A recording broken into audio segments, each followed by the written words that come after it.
You ask Tiger to calculate. This deals with finding the midpoint between 2 points. The midpoint between the 2 points is negative 56, 31.5. Let's solve it step by step. Plot the 2 points and calculate the midpoint using the formula. The coordinates of point 1 are, x1 equals negative 54, y1 equals 72.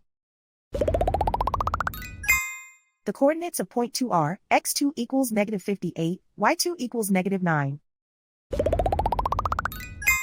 PM represents the midpoint of the 2 points.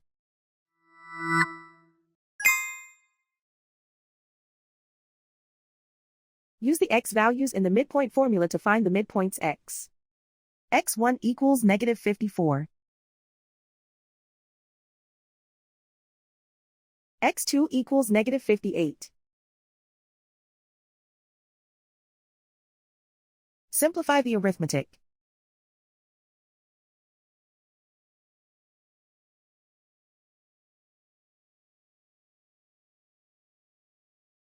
Use the y values in the midpoint formula to find the midpoints y. y1 equals 72.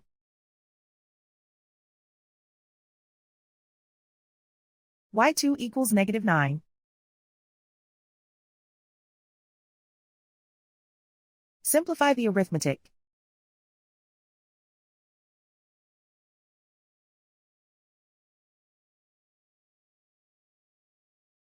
And so, the midpoint is negative 56, 31.5.